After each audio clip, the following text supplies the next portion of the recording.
Testing 1, 2, 3.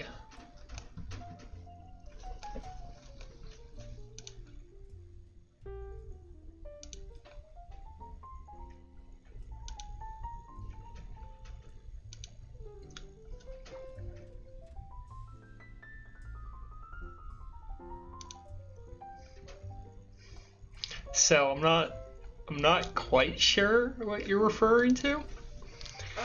I just happened to be looking through the season 29 minor stats for some reason earlier this evening,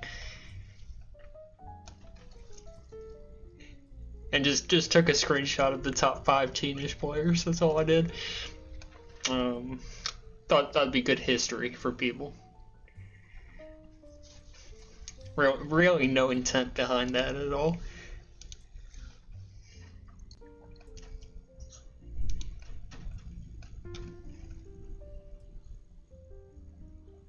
Although now that we're looking at it, since it's there,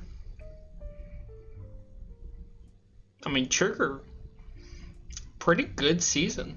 It looks like to me, 100 own-ish, 100 teen-ish.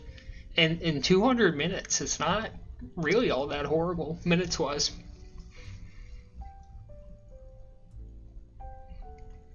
Played about 2/3 of the season that some of the other people on that board did. But you know, just the rate stats are just out of control. Caps per minute, hold per minute, score percent, and then you look at the returns per minute. 0.79, KD's 0.78. Hard to do as an offender. Hard to do. So anyway, I thought that'd be a nice little blast from the past. So I can go ahead and hide that now.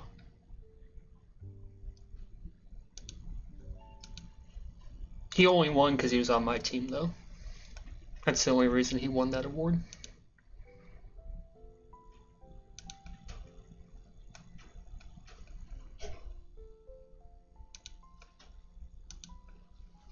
I guess, you know, I think we're supposed to have PK on. I don't know if he's still planning to be on or not. It doesn't appear he's online. Well, we can give him some time and just kind of do my best to summarize what what went down between, I think it was like 2 o'clock in the morning this morning. Yeah, so 2:28 Eastern time this morning, Budden posts his awards and transparency Google Doc and MOTP content. Really long, a lot of screenshots that are like really hard to read. The gist of it being that in season 34, which is last season, PK was supposed to collaborate with 2 other people, Logistic Map and Face, to form an awards panel for the Miners Awards. That award panel, I believe, would get 50% say in how the awards were determined. So they're, you know, the community vote would be worth 50%, and then the awards panel would be worth 50%. And PK, Budden was able to find out that PK did not consult anyone actually, and just decided to make up the awards by himself. And with it being such a large weight towards the awards panel, I guess the accusation is that he essentially read the awards by himself. So that consumed about, I don't know, probably 5-6 hours of discussion today. And I just thought it was a topic worth diving into. I mean, there's a lot, and we covered a lot of it on Discord today, but I think it's worth talking about in this forum. I guess my initial thoughts, particularly since I was on the CRC last season, I mean, first and foremost, obviously PK wrong to do what he did. I don't think that's debatable. I was looking through the conversations we had in the CRC channel earlier today, and I mean, it was fairly clear that PK was supposed to reach out to Logi and Face. He, I guess, did not, and just sent in results that he had made up by himself. So I think definitely PK in the wrong here. But I don't know. Just like Button having a whole expose on it is so like it's fun, but like it's kind of crazy too. Like because they're both on the CRC this season now too, so it's just weird. It's just a weird inner CRC dynamic. Robiny, did you actually have something to say?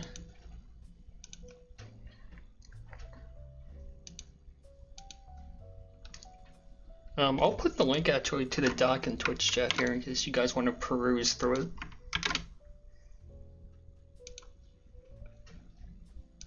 And since PK mentioned that, let me go ahead and post the Discord link in here as well. So like always, you can join that Discord, join the Nightcap Waiting Room voice channel. I'll pull you in, you can share your take, we can talk about it. I think most of the discussion I wanted to hit tonight was just around this drama from today, and then the subsequent discussion about awards panels in general, and then maybe a broader discussion about how awards should be administered differently than they are now or have been previously. That could be an interesting discussion. But yeah, you can go ahead and join that Discord if you have a take. Join that Nightcap Waiting Room voice channel, and I'll drag you in.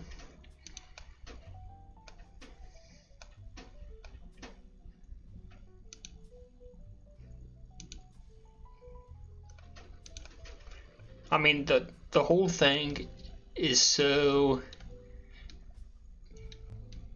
I don't know, it's just so absurd. It's hard to know where to start. It's honestly to me it's less about the fact that PK lied last season, and it's more so about the fact that like we've got the current season CRC just like sniping back and forth at each other, and then it suddenly turns into a discussion about how this season CRC just kind of sucks in general, and then like this out of lead substitute stuff gets drawn into it, and then you got people tossing around different award ideas. It's just, I don't know. It was good drama.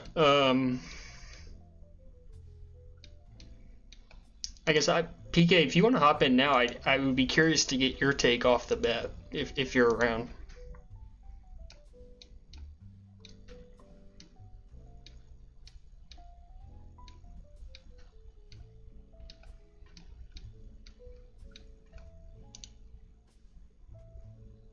Simply give you unilateral control of the league. So true. We can, while waiting for PK, we can maybe talk about like some of the alternatives people have thrown around. I'm not sure how serious Messi was with his suggestions, but what Messi had suggested was that instead of an award panel, you essentially it'd be the same idea. You'd have a quote-unquote panel, but essentially it's just like trusted individuals that the community selects, which I think is maybe a little bit different than what the current award panels look like, right?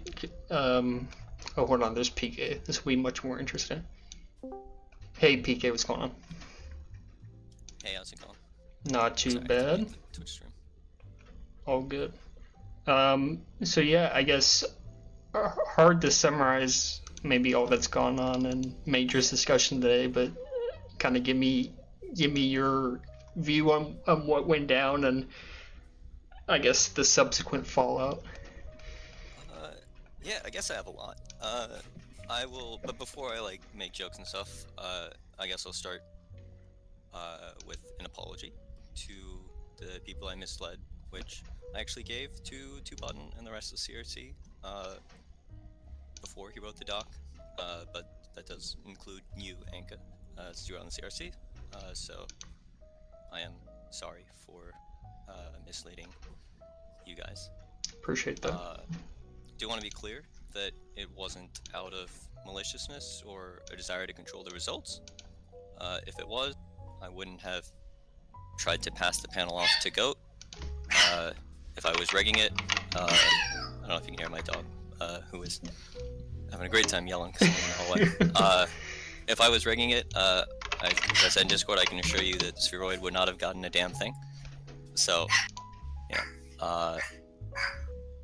And sorry, my dog's totally throwing me off. It's all good. Yeah, so it wasn't maliciousness. It was above all else really embarrassment that I hadn't gotten it done, and like, yet another thing that I hadn't gotten done during the season. Mostly because the wedding planning process blew up. And I guess for those who don't know, I am a brown person, and so this was a fusion Indian and American wedding that was supposed to be 2 days of events, and ended up being 4, and had a lot more stuff that went into it. And I think if I had known how much was going into it, we probably wouldn't have done the wedding. Probably would have eloped, and I certainly wouldn't have signed up to CRC. Like I didn't sign up, to be inactive. That wasn't really the goal. Everything else in the doc, which I guess I'll get to as well, a lot of like random stuff, like a random complaint about my election campaign message, which like, okay, but I'll go through them, I guess. Yeah, sure. I'm the main person here. I don't think anyone else is waiting, and we can you interrupt me, Pine, whatever. So I guess maybe let's start with why we did awards panels, since I think you were around for that, right? Yes. So you probably remember, I guess, right, back in the days of peak NLTP, you had these big franchises, Blockwork and Manipulation Station, and later on OPH and LBT and the Dinos. And if someone is only recent joining TechPro, like in the last 2-3 years, which I guess is not that recent, like they probably don't realize like just how big these things were. Like these were like truly institutions Yes. of the game. 100%. And so what you saw from a lot of public awards voting was pretty much always people from those teams and very little representation from everyone else. And I think there was a lot of tension and a feeling of unfairness, and a feeling that even if you did well, if you weren't on a popular team, you weren't necessarily going to have your performance recognized, or maybe you would get an award, but it wouldn't be as high as you deserve. You have to settle for like an all-stars constellation, whatever, right? And so I think there was a feeling of upsetness, of anger, I guess, about the vote brigading. And so the idea with the awards panels was like, okay, well, what if we take out that vote brigading element in the campaigning, or at least reduce it, and we have a group of people, and I acknowledge it is meant to be a group of people and not just me, that are deciding these awards, so that we have something slightly more akin to the fact that like the Hall of Fame voting in real sports is like the writers, and like that's not perfect either, right? But it's like certainly better than the fan vote that you see for All-Star games, right? So like something that makes it a little bit more fair. And was it a mistake to have the panel be a secret? Like maybe, right?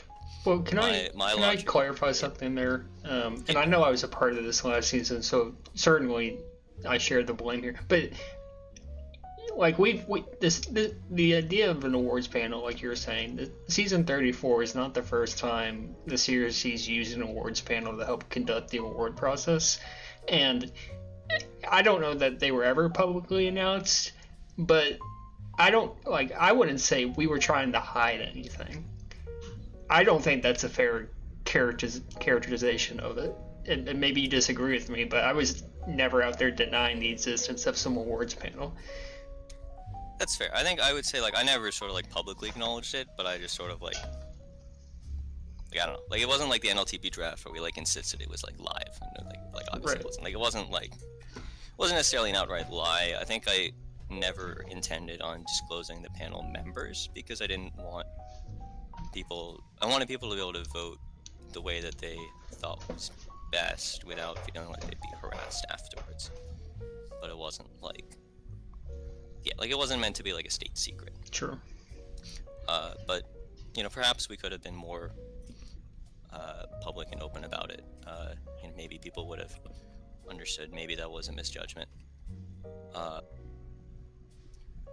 did mention in Discord that then Button denied it. But literally the first things that he said after he brought it up was he did a calculation that he thought he won the public vote for MVP, and then said that he wanted to redo the awards, and then said that he wanted to throw me to the wolves, which, sure, whatever. But like,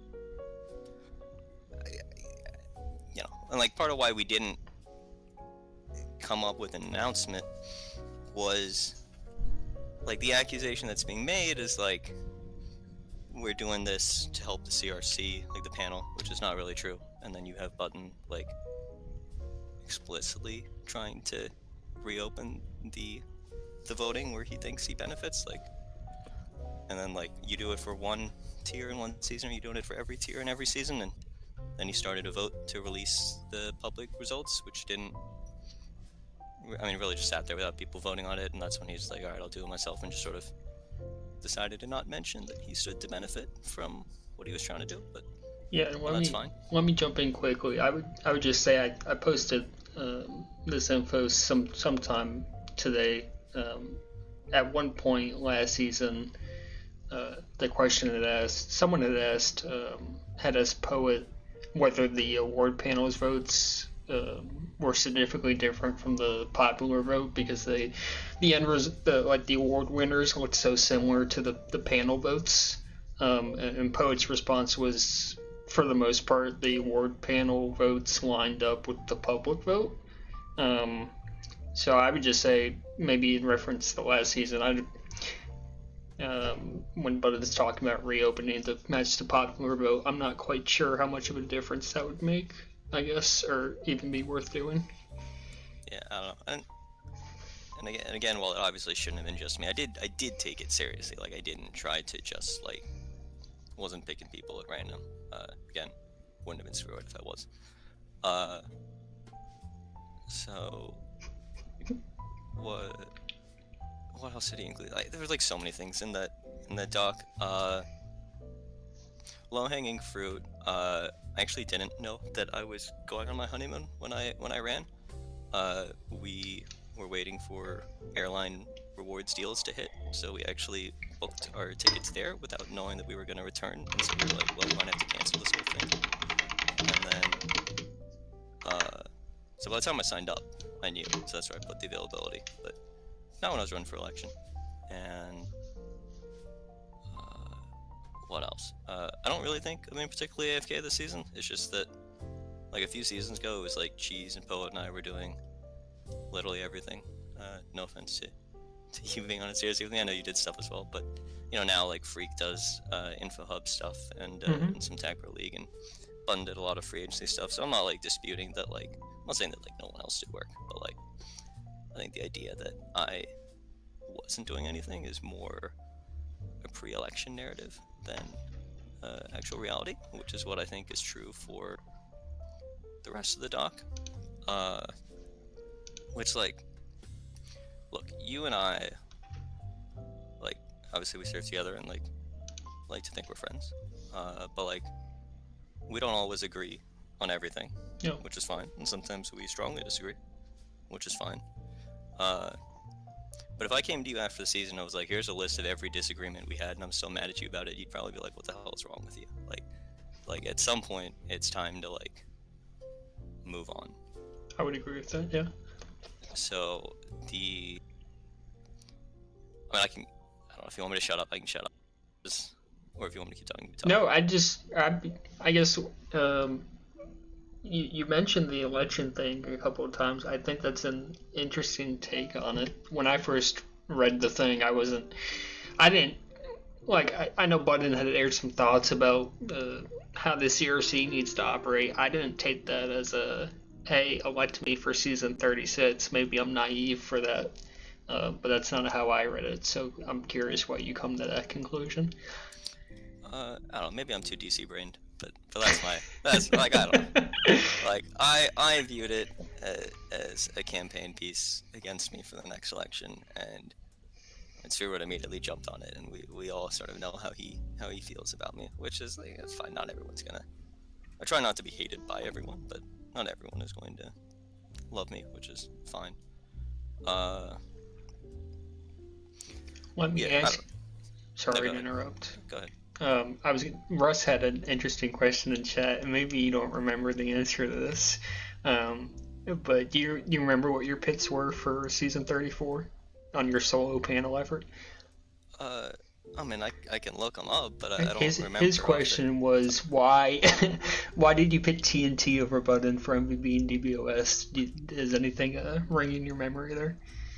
I would have to go back to the Tag Pro League and the stats packet. Like I went off the stats packet and Okay. I mean stats packet and my own sort of like observations, but I try to be more stats based because I'm not. Then I'm not gonna sit here and watch every single game, right? Especially like games are at the same time as my games. I'm not going back to watch, and so uh, I don't know. I felt like it was deserved at the time. If people don't agree with me, that's fine. I'm not like Button still had a great season. I'm gonna be like, oh, he sucked. Like, okay. And like obviously, like I don't really know TNT personally. I have no real reason why I would rate good for him. He beat me a bunch in scrims on Thursday, so that kind of sucked. But beyond that, it was yeah.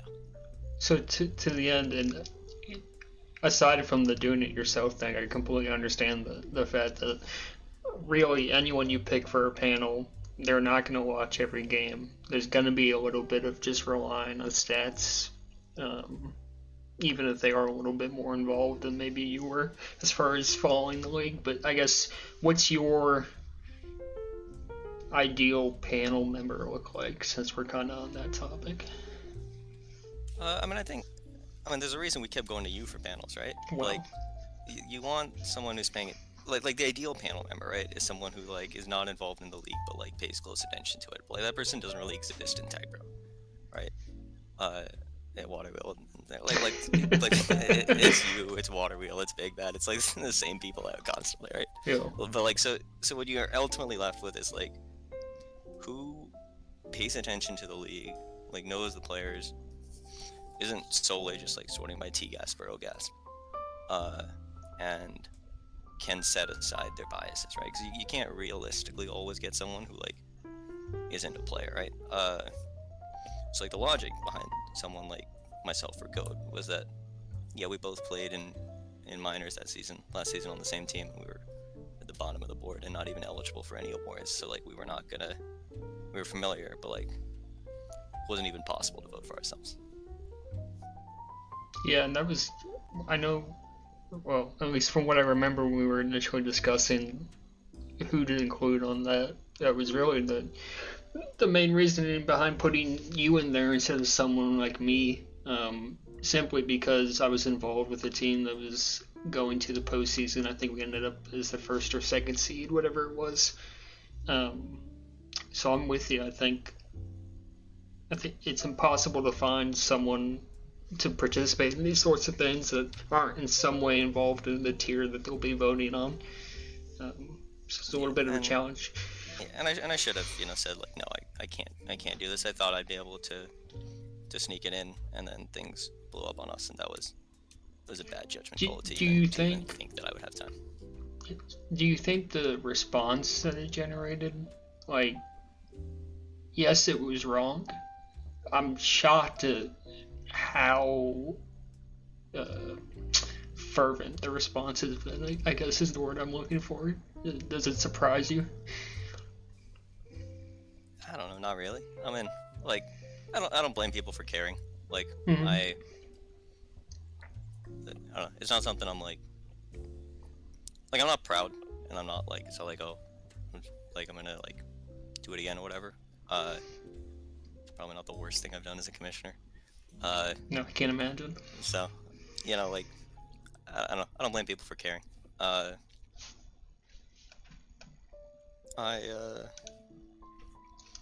guess anyone in chat. Oh, I guess ASAP brings up this accusation again. I don't know who this credible source is, but I've seen that accusation a couple of times that panel pits were selected to boost the chances of players on CRC members' teams. So we can maybe broaden out the discussion to what majors and novice those panels were, but I think for minors we made it. I mean, like you said, you were on a playoff team that or you were not on a playoff team. You guys were like dead last in the league. So I think for minors at least, regardless of whether you did it by yourself, I don't think that's true.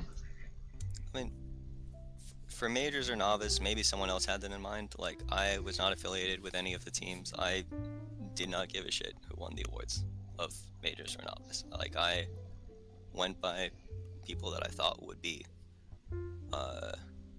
good and would be able to do the job well. And that was really it. It was not of interest to me who they were going to choose. I guess I can talk about it. I want to keep it, but I can maybe talk about majors and novice and who was on the panels and I guess what that accusation might represent. But you don't have to stick around for that. I don't remember. Yeah, good. I guess there are other things in the doc, but I don't necessarily need to address things point by point. Yeah, I mean, I think the issue, I think it was important that it was disclosed, an expose. It's fun, but I don't know. It was a little much to me. I mean, I was thinking more of like, there's that, but I was thinking more of like the random stuff at the end, like the fact that the team size discussion, number of teams discussion is insane to me that he is still on that. And that's been a source of tension throughout the season. But... Okay. Well, unless anyone in the chat has any more questions for PK, I think we can let you go. Yeah, I'll keep people listening, but I don't need the soapbox to. Yep. So. Sounds good. Thanks, man. Thanks for having me. Yeah. Oh, we got Russ coming in. Fantastic. That's great timing. Let's bring Russ in. What's up, Russ? How are you? What up? How's it going, Ballanka? Not bad, man. We got Button. I'm gonna clear the way for Button to get in. Oh, he's more interesting than I am. Yep, good call. Hey, Button. Howdy. Hold on, let me make sure I got your volume set. I think you're Howdy. Good to go. What's up, man? I think I just want to address why I threw a document out there, like address some of what PK was saying. Sure. Yeah. I mean, I'm not going to deny a lot of it is just like initial anger when, I find out from Logi offhandedly that, yeah, PK was supposed to be on this panel. And again, like on the timing front, he had a lot of time to just say, I can't do this panel. He had plenty of time to say, can someone else do the panel, do public votes, whatever. And like, the thing that gets me is not just that like PK basically lied about it, it's PK lying about it, then basically being smug to me about it afterwards. And then just like thinking, yeah, this is okay, I'm just going to keep running for CRC and keep doing the same things over and over again. Just from my perspective, like, when I joined the CRC late last season, it felt like basically all of you guys were rather checked out. That's probably a fair assessment, yeah. I would guess that you were fairly checked out because duos failed and like that was your big platform thing, but like joining the CRC, I think there was a lot of I'm trying to do things and then just getting no responses.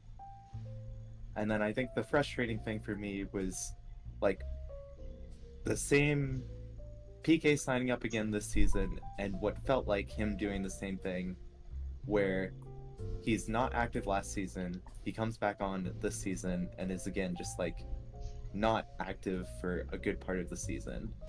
Like he's not doing anything for free agency in any of the free leagues, he's not updating the hub, he's not doing stats. Like I genuinely don't know what PK was doing from an administrative standpoint all season.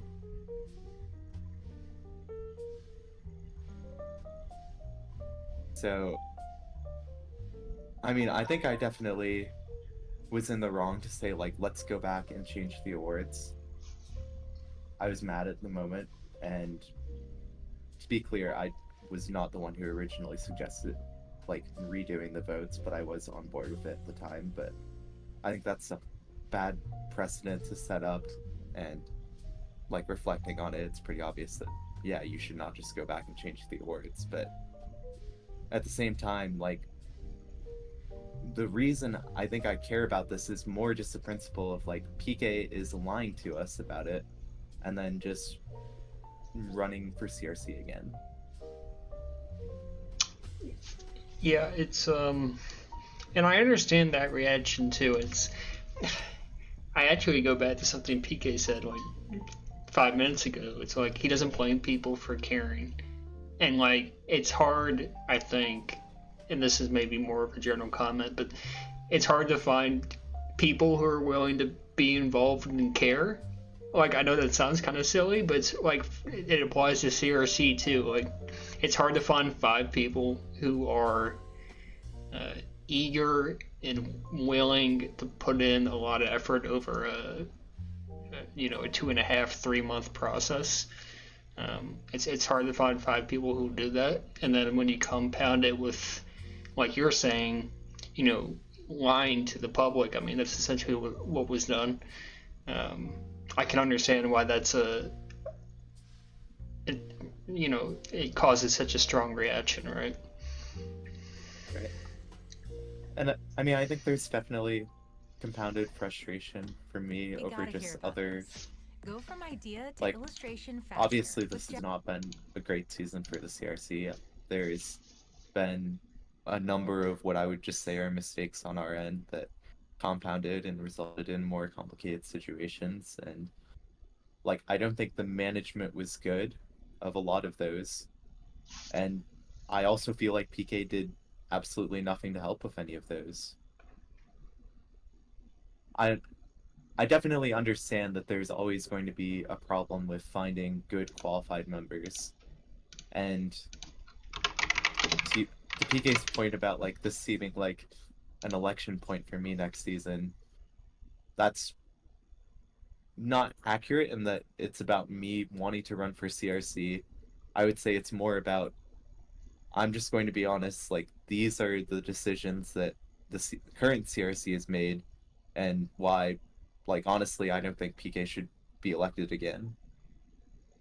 And, there's more things I could say about PK's history of making questionable rules decisions. We could bring up Romanian dictators, but, Yes. like, I think it's more than time just to have new blood in the CRC. Like, if seeing things going on behind the season are going to make more people think, well, this is stupid, someone can do a better job, then I hope it does encourage better candidates who want to sign up next season. Yeah, I don't know. I think, like, I understand your point about just trying to get someone new in there, and I understand PK's made plenty of decisions people didn't agree with, um, particularly the stuff in season 10. But I mean, season 10 was freaking, I don't even know, like 5 years ago. Like I find it hard to hold PK accountable for stuff like that. I mean, he's served his time. You know what I mean? He was suspended and banned whatever for 4 or 5, 6 seasons, whatever, 8 years ago. So thank you, PK. I don't know. It's hard for me to discredit him for decisions he made when he was essentially, I don't know, he's like a freshman in college. I mean, I think there's value in having someone who knows the system, um, and understanding that he occasionally might make a mistake, but I think the experience is a valuable thing. Sure. I would say my counterpoint to that is that's kind of the whole point of Cheese Doodle's current role, is having that person with experience who can tell you, like, here's the historical precedents, here's how you should or should not do procedure. Um, like, again, I don't think PK made any difference in helping with those things this season. Like, I don't think there's any reason that a 5-man CRC of new blood could not run the season successfully with Jesus' help. Yeah.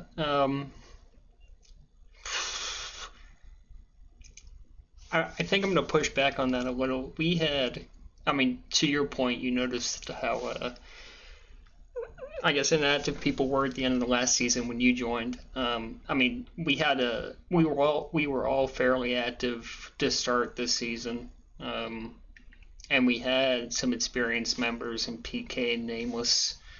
I'll be honest with you, once Nameless left and PK wasn't terribly active, I thought we really struggled to get a season underway, and maybe that was just a problem that Goat Timmy and I had.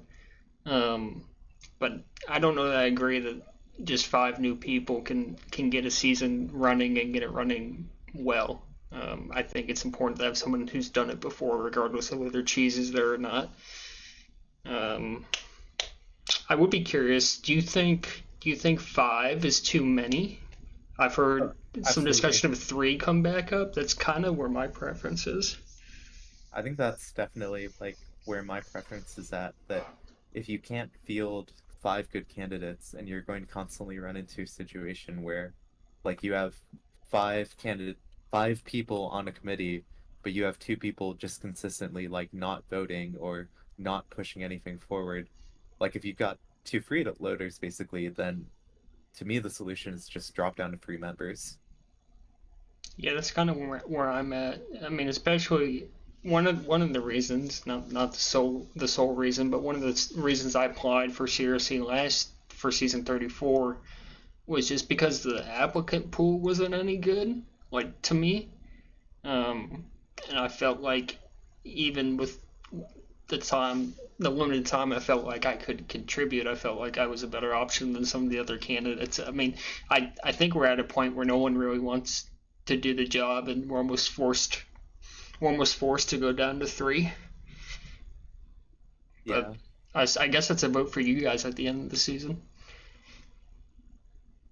I mean it's just like I think it would be far better to have 3 new candidates who are actually fresh to this and want to change things, want to do things differently versus just keeping the same old people who are signing up because of a sense of obligation that if I don't sign up, then maybe a certain novice player who has some questionable takes is going to be elected to CRC, or that's basically entirely what Rig's application was last season. Was he just said, "Look, I'm not here to be active. I'm not trying to do much of anything. I'm just here so that if you think everyone other than me is bad, you can vote for me." And I mean, that ended up being a winning platform for Rig, which I don't think should ever happen, where you have a candidate just explicitly say, "Vote for me because I would be the least bad 5th person," and they win. Sure. I mean, I agree with that.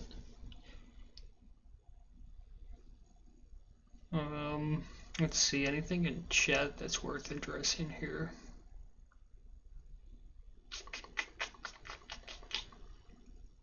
I don't know if there's anything applicable. I guess anything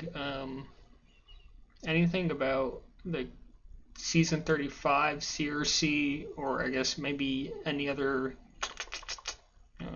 just thoughts about the league as a whole that you have to share before I let you go. I mean, do you have any questions about specific decisions? Well, I mean, to me, the situation is fairly cut and dry. Like the awards panel drama.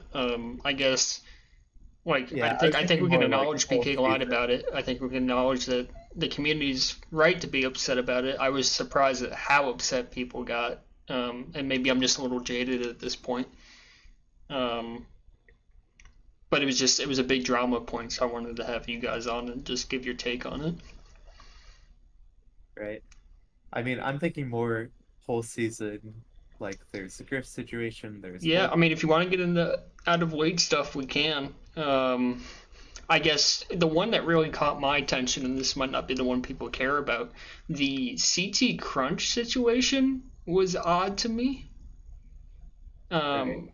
So I don't know if it's been formally announced yet, but I believe it has, but essentially, who picked them up? Do you remember?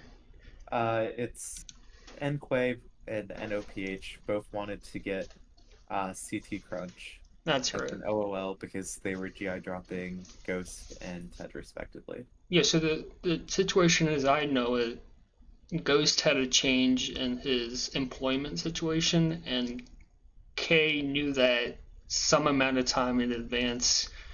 So they, from what I understand, essentially preemptively applied for a GI drop. Am I putting that right? I would, I mean, I think that's fair to say in that we basically are told by Yalpa, Ghost has something coming up IRL, and just because of that, he's not going to be available from uh like week 7 onwards. So we know for a fact that we're going to lose Ghost at that point, but Ghost can still play in this upcoming week. So like we would like to submit a GI drop of Ghost for CT Crunch, but we still want to do right by Ghost and give him a chance to actually play in that last game. So they told us, I believe on Tuesday, basically, that we're going to do this GI drop, and you can just make it official at midnight, like after our game is done for sure. And then from OPH's perspective, they come in and they say, like, we need to GI drop Ted, and they say this after like games have concluded on Monday. I want to say something around 11 o'clock. I'm pretty sure I've shared a screenshot with the exact time, but sometime around 11 o'clock Monday, they say, we want to GI drop Ted and we want to call CT Crunch up for it. And the debate basically is who should get priority over getting the CT Crunch GI drop. Yeah, and so obviously the conclusion you guys came to was that uh, Kay should get the priority. Um, I guess was that solely I guess largely driven by just the timing of the requests, and then I guess any concerns about like I don't think I've ever seen a team be like, yeah, we'll need a GI drop, we just don't need it yet. Can we have dibs on this guy? I don't think I've ever seen something like that. So I guess any concerns about that sort of precedent? Right. I mean, I would say it does basically just come down to timing, yeah, that like we have a explicit request from Yalpa to do a GI drop before we get one from OPH. So like there's no like they were talking about standing points TC of the player, like I don't think that matters because like at the end of the day for ad drops it is just about who contacts them first after the end of the week. And I think the rule that Yelpa was going off of when he told us, I'm going to submit this at 12:01 on Tuesday, is that when you're trying specifically to loan a player, you can't do so until midnight Eastern, after like the game day. So that's why he's sending us the request at 12:01. But like he's telling us explicitly, I'm going to submit this request before 12:01, before Nameless does. Right. So from my perspective, like if we say that Nameless saying and sort of, I mean, he didn't use the exact phrasing like I'm officially submitting a GI drop. He just said, I think I want a GI drop. I think I want to do CT Crunch as my replacement. So I think it's not a a good precedent to set is not that Yalpa's team's like most logical thing would basically be if I want to get the better sub and I know that I need a sub for Ghost, then I need to just kick Ghost off my team right away.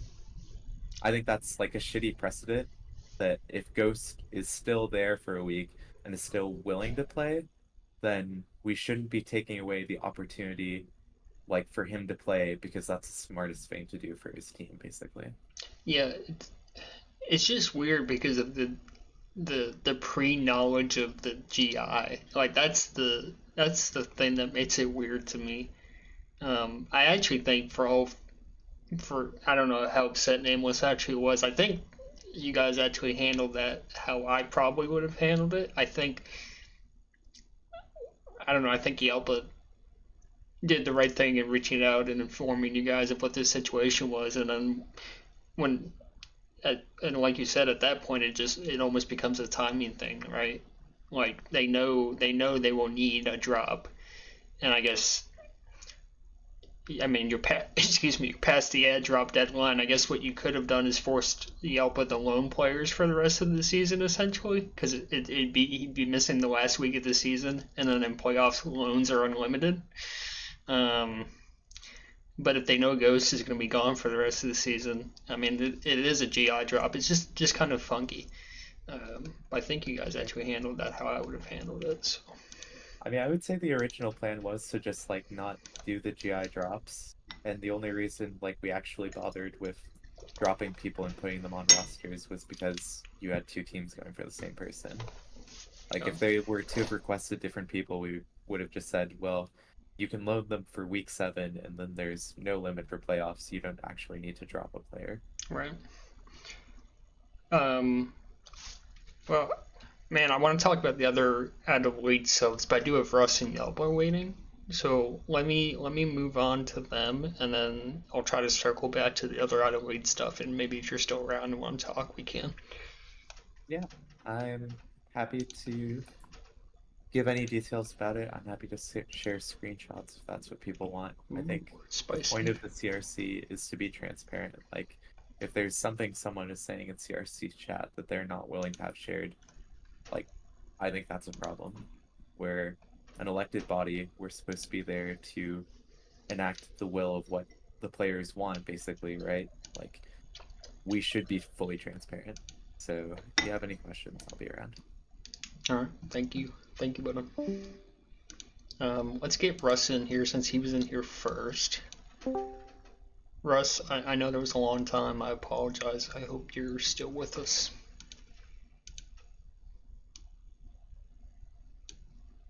Yeah, don't even worry about it. It's interesting discussion for sure. I won't take a lot of time because I know Yelpa has thoughts as well. But I mean, it's insane that we have like 100-page rule book and it does not address the awards at all. That's crazy. Can I interrupt you quickly? Yeah. I just think it's insane we have a 100-page rulebook to begin with. It definitely is. Because it becomes this thing, and I know I'm probably derailing your point, but it becomes this thing where, like, if something's not, if a CRC decision is not specifically spelled out in the rules, suddenly that rule book is used as like a bludgeoning tool, and it's like, well, why wasn't it in the rules that we got? And it becomes a pissing match too many times when the CRC makes decisions. Anyway, go ahead. Sorry to interrupt. No, you're good. But like, it's obviously something that people care a lot about, even if they act like they don't care that much. And I'm not accusing or saying any CRC members recently would do this, but like the whole PK taking it in his own hands, it like opens up a whole can of worms, and you're like, how far does this go back? How many seasons have had sketchy votes or panels go on? And like, you don't think if Spheroid or Nameless or ASAP were on the CRC and they're trending towards the 10 total gasp, they wouldn't want to weight stats more, you know? Like, there's just so much appearance of a conflict of interest. It just seems like a really bad idea to try to figure it out as the season goes on, or try to figure out the awards in the last week of the season and how you're gonna wait and do everything. So that's just crazy to me. That's my main point. And on top of that, Button did kind of get hosed. Like, my point with Button is that he's been manipulating by giving him like himself minute restrictions, so he's missed some time in season 33 and missed some time in season 35. But season 34, he literally played every week and had like 700 tags or whatever he had, and broke the record. So I definitely expected him to at least win defensive ball of the season. But yeah, whatever. We're past that. It's all crazy. I'll let Yelpa talk, but it just seems like a bad situation to let the awards decision linger all season. It should be made like early in the season, in my opinion, what you're gonna do. All right. Well, I guess we'll let Yelpa get in here, but thank you for sharing your thoughts, Russ. And quickly, Bam, to answer your question, it's been a mixed bag. Over the first one, I remember season 29, they do a weighted vote where the community, the popular vote takes a share of the weight, and then there have been people who have been nominated to be part of award panels who determine the other half of the weighted vote. And the intent there being is that you pick people for award panels who are more informed, less are able to set aside biases, that sort of thing. So that's been, I think, happening off and on for X amount of seasons. Some seasons have been popular votes solely, and then some have had that mixture of popular and award panel votes that I'm aware of. So it just kind of depends on the season and the CRC, from what I understand.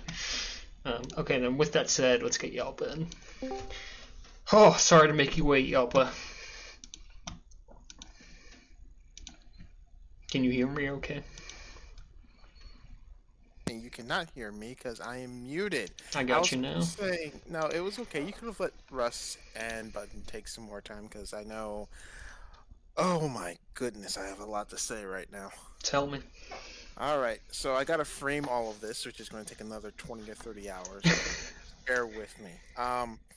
So real life.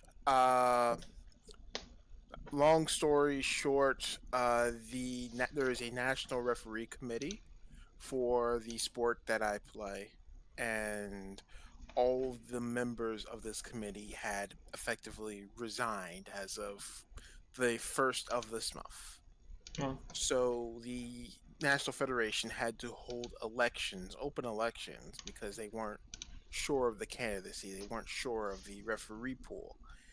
And there was a lot of back and forth and a lot of questionable messages and not so questionable messages and phone calls and all the like of people trying to politic for my endorsement for their joining the referee committee, and or others trying to get me to apply for this referee committee. 1 minute before the deadline, I put together an application and I apply, and I am now one of the 3 elected members of the National Referee Committee. Hey, congrats. No, not congrats. Not congrats at all.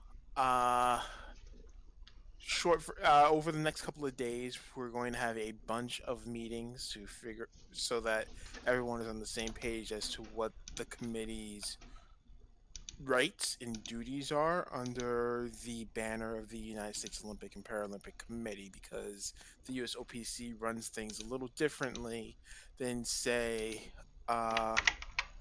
Olympic committees or sporting committees in Germany or in Iran or in Japan or Sure. in Australia or South Korea or the Federated States of Micronesia.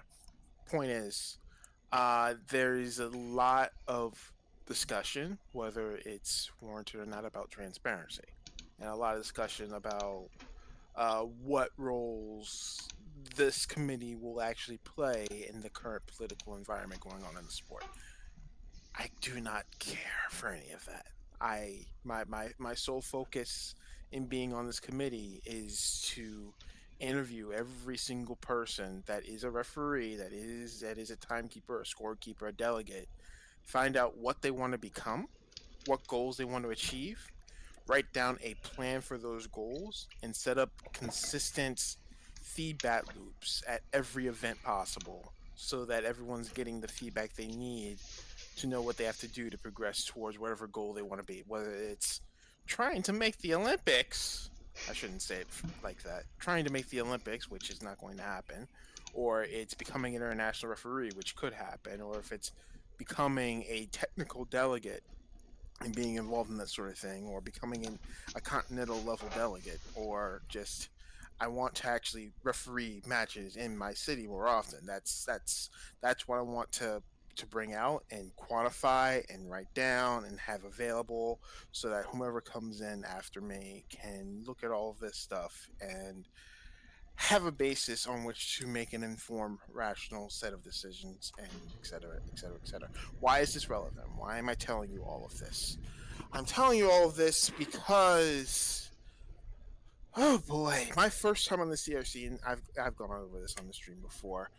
I was there for maybe 70 days. What season was that? 11, I think, 11. maybe Okay. 10, 11 in LTP CRC. Yep. I made maybe one decision in those 70 days while trying to figure out my duties and responsibilities.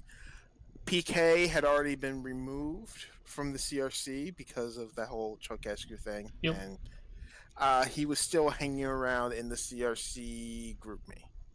And there are others in there, including some people in the chat who maybe live in Washington State, who were worried that PK was going to basically shut down the subreddit, shut down the website, shut down Tag Pro, shut down, I don't know, all of Tag Pro, go knock on Lucky Spammer's door and turn off the servers.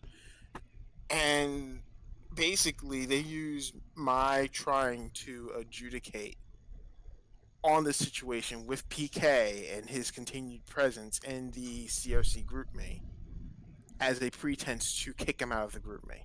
No discussion, no back and forth, no transparency. Just, hey, Yalpa,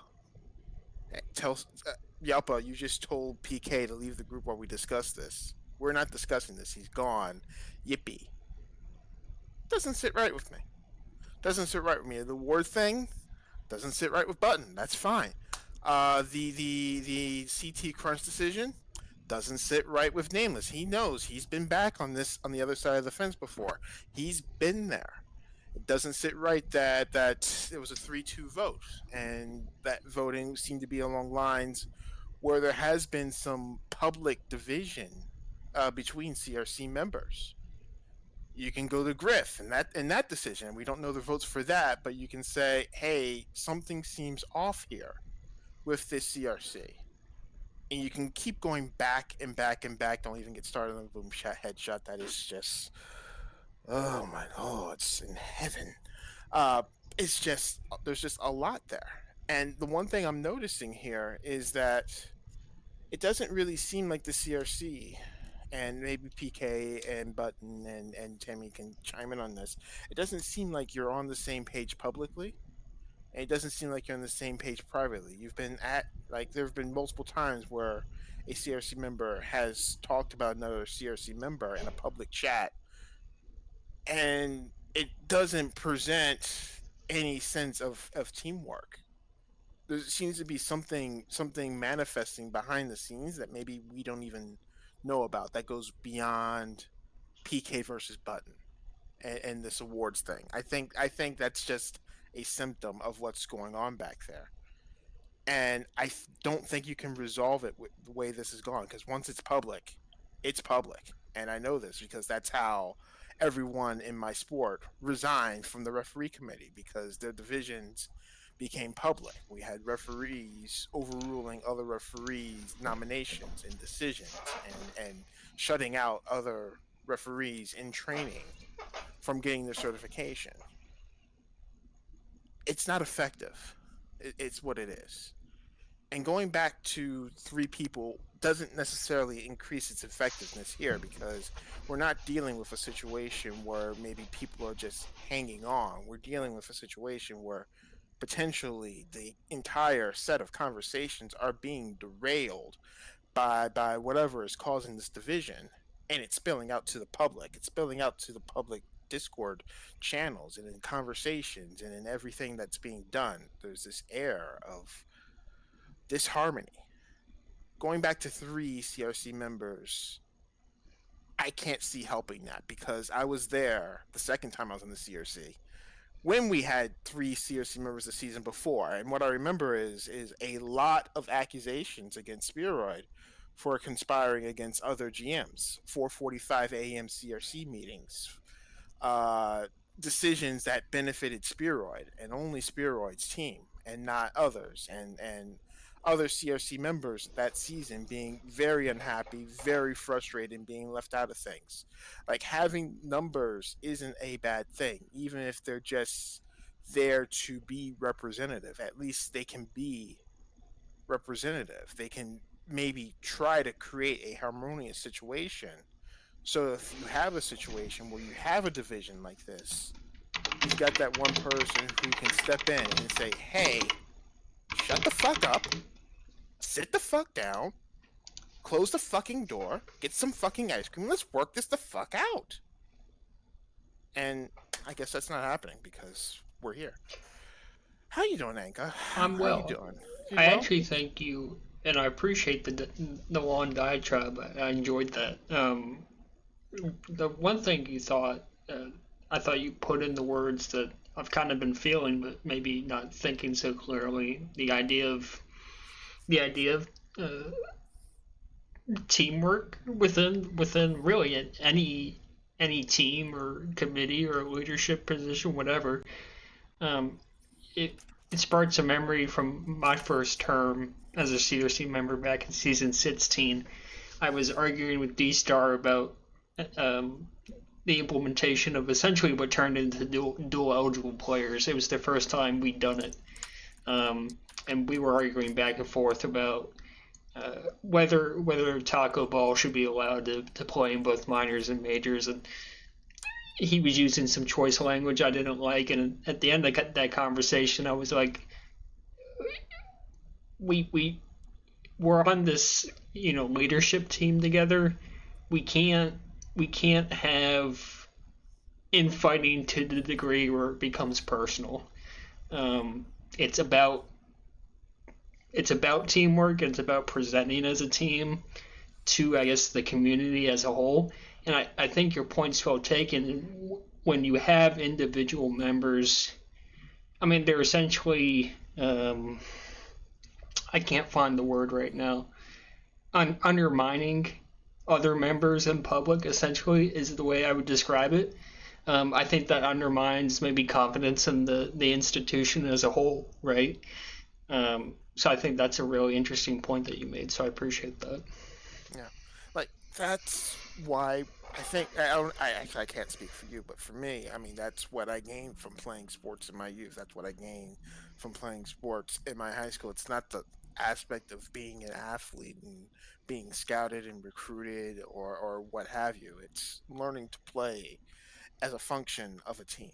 Mm-hmm. And honestly, I think that's potentially Tag Pro's biggest vector of benefit is that with 20 seconds of notice, you've got to learn how to act as a team, as a singular unit to conquer one specific goal. And you've got 6 minutes to conquer that goal. And if you work it out, good. If not, you've got 20 seconds and you're going to get a chance to try it all over again. Like this, like Tag Pro is effectively a game about teamwork that's hidden behind some outdated graphics and some very cool Node.js code. Like that's Tag Pro to me, and that's what ultimately interested me about the competitive Tag Pro, having the chance to practice these metrics, these concepts of side loading, teamwork, and leadership skills in a casual environment. And I agree with you on questioning why we have a 100-page rule book when ultimately, if we're back here, if we're here, we want to play the game or at least watch other people play it, unless you're really just here for the drama, in which case, listen, just DM me about CT Crunch. There's a whole other thing. Actually, there isn't a whole other thing here. DM me about Boom Headshot. That's the drama. That's the drama. Boom Headshot is the drama, okay? But yeah, we're here to play the game. Like, I just wanted to practice. I wanted to get a new set of team, a new vector with which to work on my skills as an individual and in a group and play. And yet, it seems like this entire season and going back multiple seasons, going back years, every single season or other, I'm either feeling shafted because I'm not playing the back rooms. I'm not working behind the scenes. I'm not working CRC members to get things in my favor. I'm not trying to manipulate the rulebook to my benefit. And this season, I wasn't actively trying to manipulate the rules to my benefit at any point in time. But I mean, we had a situation in majors where Griff was banned, and the out of league substitute was Ballerina, and the only week Ballerina could play was the week against my team. We got a situation in minors where I had to advocate for that a trade that I made was balanced. This is Isuk from Misery. And then further advocate that yes, Ghost is really has a situation where his life has changed. Ghost came to me about this, letting me know that, oh yes, I'm moving halfway across the country a little sooner than expected, which means my availability is gone. And Novice, boom headshot. Again, guys, we've been over this. Like, boom headshot. And I feel like I'm doing more to try to manipulate the CRC this season than I am actually enjoying being around this great group of 4, 8, 9 with wits, 16 players here, one of whom I know in real life, and just have fun with it. That's all I want to do is have fun, man. And Anna Armis's phone number, but that's... I'm right there with you. Yeah. Woo! Hi. Hey. I'm glad you were able to get all that off your chest. Yeah, and now I gotta go back and answer some emails about the rulebook here because... Yeah, okay, so much. You know what? Hey, Anka, Yes. you wanna be the women's national team head coach for Olympic sport? I'm afraid I'm not qualified. You're qualified. If you can come to Rockville on March 8th and 9th, I will make some introductions. I will let you watch some national team tryouts in action. We can talk about some things. I'll introduce you to the CEO. What's good to eat? What's good to eat in Rockville? Gordon Biersch. That's actually something to offer. I'm fairly certain I've got robotics that weekend, so I don't know if I can make it work. It's all good. Let me know if you can make it work. I would love to have you come by and see the sport in action. See sport in action again. Absolutely. And meet the national team. For sure. Awesome. All right. Well, thank you, Yelp. I appreciate you sharing your perspective. No problem. I'm gonna go drink some tea. No, I shouldn't drink tea. I should drink some water and Anadarmus. Yeah. Good night. Night. Whee!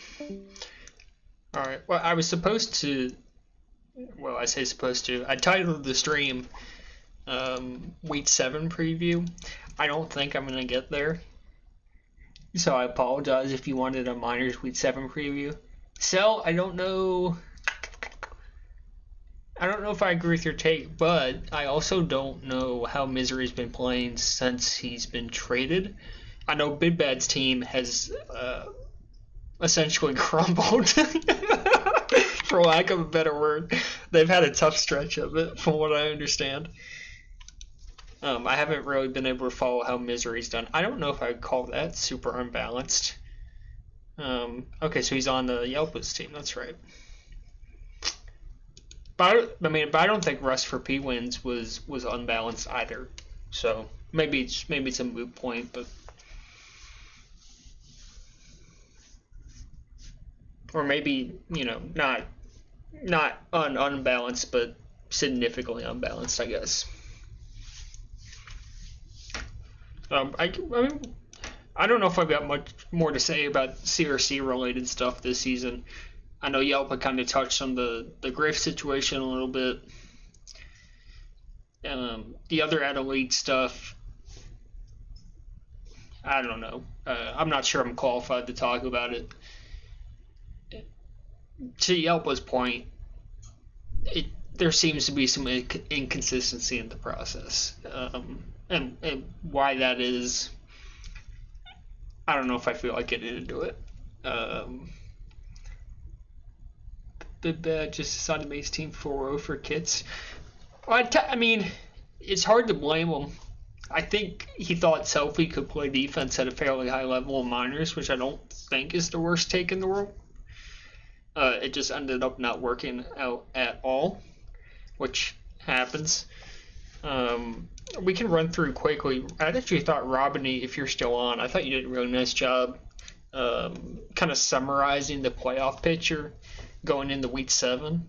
I had scribbled some notes on paper, but this was much more comprehensive and nicer to read for sure. So I mean, the big question is, you go look at the standings. You can look at Robiny's right up to.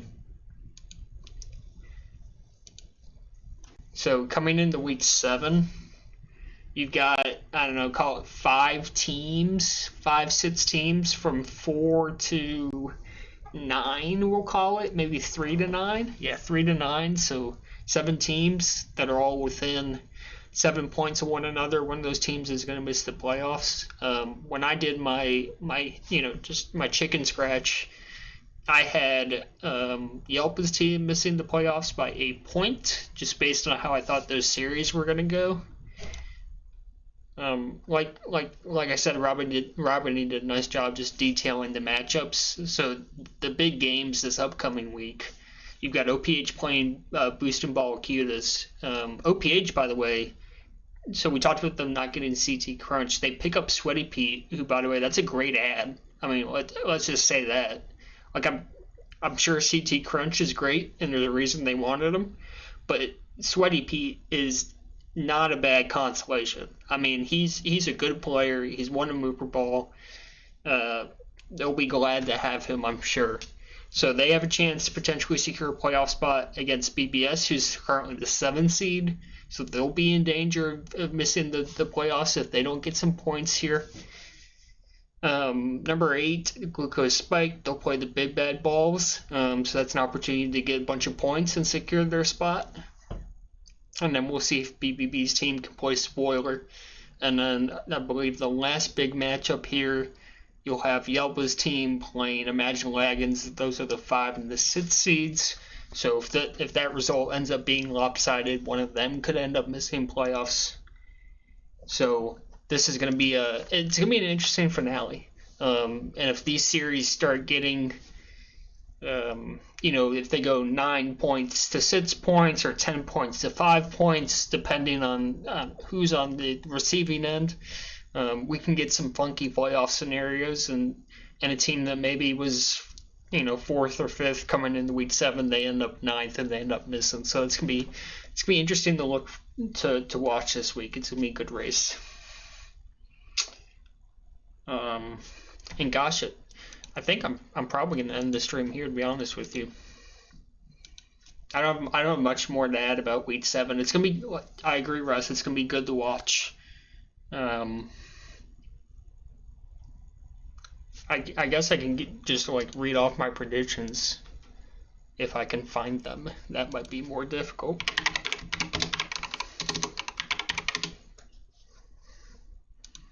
Yeah, so I had, not that this matchup matters, but there's a chance that HEB could hit the 1 seed. They're currently 6 points behind Mercury Revolution, so I had HEB winning that series 9 points to 6. MRV hangs on to the 1 seed. HEB finishes 2nd. I had Chennai taking 11 points out of 15 against LBT, so they secure themselves a 3 seed. I had LST taking 12 out of 15 against Cynical's former team, so they will secure themselves 4th. And then here's where it gets a little interesting. Had Cheese Doodle Squad, the Imagine Lagons, had them taking 10 out of 15 against Yelpa's team, and those 10 points would be enough to secure Imagine Lagons 5th place. As we start getting into these final results here, I had OPH taking 9 out of 15 against BBS, and then Glucose Spike taking 10 out of 5 against the Big Bad Balls. With all that said, Your final standings, I said MRV first already, HGB second, CMP third, Chennai third, LST fourth, Imagine Lagans fifth, and then here's where the shakeup happens because Glucose gets that easy matchup against Bidbad's team. They vault all the way up to sixth from eighth. They finish with 55 points. And then you have OPH barely squeaking in. They get to 53 points and 7th. BBS, similar vibes, barely hangs on. They get 52 points to finish 8th, which would put Yelpa's team finishing 9th with 51 points. So if my series predictions hold, Yelpa's team will miss playoffs by a point. And I don't think it's an unreasonable result. So it'll be interesting. I almost wish we could do it. I know this will never happen, and we've had this discussion many times. Being able to have everyone start at the same time, and man, I would love just like one streamer just to do like a red zone, right? So like we're switching to Glucose Spike game 2. They're down big, and so we go over back to Yalpa's team, and they need some help. You know, I think that'd be super fun. Just to have all those playoff, those games that matter for playoff seeding all happening at the same time, and just bouncing back and forth trying to figure out who's in and who's out. I think that'd be a lot of fun. Yeah, to your J-Bay, I think, yeah. Picking it up, you say that. I'm pretty sure J-Bay did a NLTP red zone or something similar at one point. But man, yeah, if we could start Monday at 9 o'clock Eastern and just have everyone play at that time, that'd be a lot of fun, I think. Yes, NLTP regrab, that's right. Yeah, so won't happen this week, I'm sure. A little bit of a late notice, but if you could ever coordinate it, that'd be fun.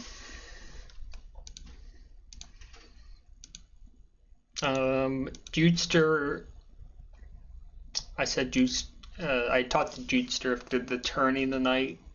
He wanted me to talk about Novice a little bit. I guess I can. Why are you here? Did PK tell you? Do you even play Tag Pro anymore? Anyway, Jutester had asked me to talk about Novice a little bit. I don't know anything about Novice, but I hear Jutester's team is pretty good.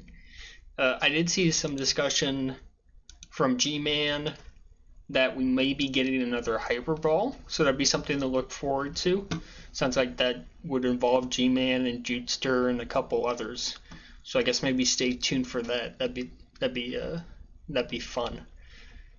Other Novice topics, I don't really have any. I know there's 2 good teams from what I understand, and Jutester's on one of them.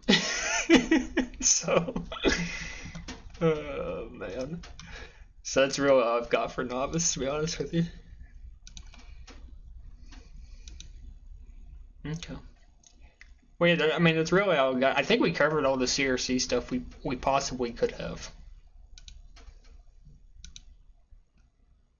I know a lot of that turned into just like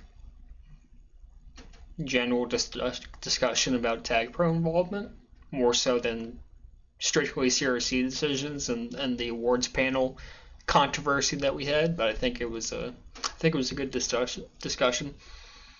And then yeah, just to reiterate, week 7 for minors, I think that's going to be a really fun Monday night.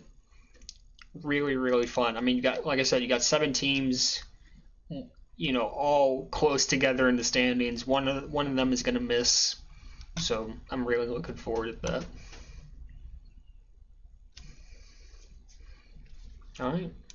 Well, I think that's going to do it for me. I appreciate everyone that tuned in for such a late stream.